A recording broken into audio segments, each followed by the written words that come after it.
बहुत गंभीर विषय। कोविड के दौरान जिन आउटसोर्स कर्मियों को पूर्व की भारतीय जनता पार्टी की सरकार ने एंगेज किया था, उन सबको वर्तमान की सरकार ने नौकरियों से हटा दिया, उनकी सेवाएं समाप्त कर दी।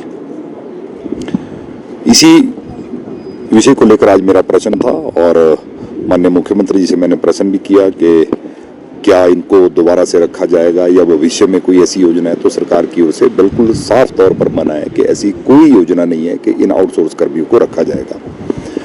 हमने कहा कि ये बहुत संवेदनशील मुद्दा है। कोविड ऐसी महामारी पूरी दुनिया में आई जो किसी को भी पता नहीं था कि ये कोविड है क्या उसमें। और उस महामारी की स्थिति में जब बेटा पिता के पास नहीं जा रहा था, भाई भाई के पास नहीं जा रहा था, तो ये कोविड के दौरान जो आउटसोर्स कर्मी, चाहे वो वार्ड अटेंडेंट थे, चाहे वो सफाई कर्मचारी थे, चाहे वो ड्राइवर्स थे, चाहे स्टाफ नर्सेज थी, ऐसी बहुत सी अलग अलग कैटेगरीज में जिन लोगों को भर्ती किया गया था, उन्होंने पूरे उस कोविड के दौरान अपनी जान पर खेलकर लोगों की जान बचाने का काम किया।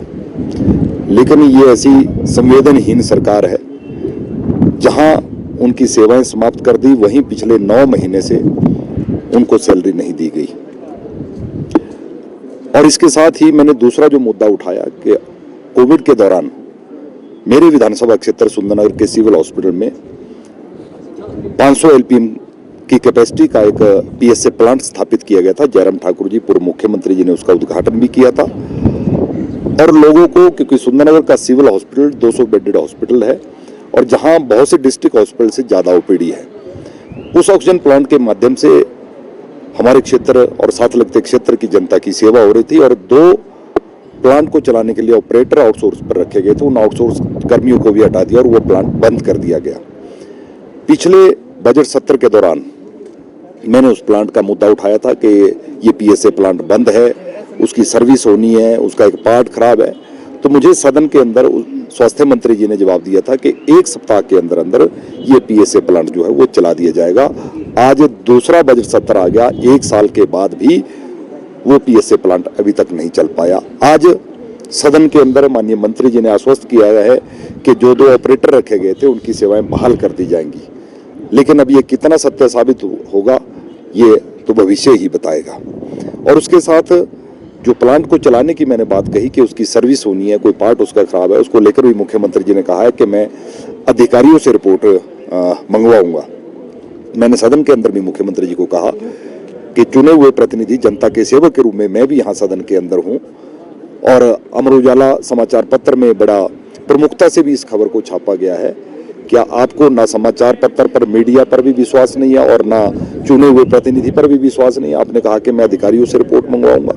तो मुझे लगता है कि इस सदन के अंदर सरकार की ओर से जो जवाब आता है वो झूठ बोलने का काम जो है सरकार सदन के बाहर तो करती है, लेकिन सदन के अंदर भी कर रही है। मैं सीधा सीधा आरोप सरकार पर लगा रहा हूं कि प्रदेश के मुख्यमंत्री जी भी और प्रदेश के मंत्री भी सदन के अंदर झूठ बोलकर सदन को गुमराह करने का प्रयास पिछले 14 महीने से कर रहे हैं। इस सरकार की नींव झूठ पर रखी गई है। झूठ बोलकर सत्ता में आए हैं। आज हर वर्ग परेशान है। जहां आउटसोर्स कर्मी, ये तो मैंने स्वास्थ्य विभाग के कर्मियों की बात की, अन्य विभागों से भी आउटसोर्स कर्मियों को निकाल दिया। आज वो सड़कों पर है। आज आप देख रहे हैं कि जिन लोगों के टेस्ट हुए हैं वो अपने रिजल्ट का इंतजार कर रहे हैं, वो धरना दिए हुए हैं, टेंट लगाए हुए हैं। आज पेंशनर सड़कों पर हैं, आज बिजली बोर्ड के कर्मचारी सड़कों पर आ गए। ये 14 महीने का कार्यकाल आज हर वर्ग को ठगा है। जहां इन्होंने नौजवानों को ठगा, वहीं इन्होंने किसानों को, बागवानों को, महिलाओं को, कर्मचारियों को, हर वर्ग को ठगने का प्रयास वर्तमान की सरकार ने किया है। और निश्चित तौर पर जो आपने कहा कि आने वाले चुनावों में प्रदेश की जनता पूरा हिसाब किताब करेगी। और जिस प्रकार से 2019 में 68 के 68 विधानसभा सीटों से लोकसभा के चुनावों में भाजपा को बढ़त मिलेगी, उसी प्रकार 2024 के चुनावों में भी मिलेगी।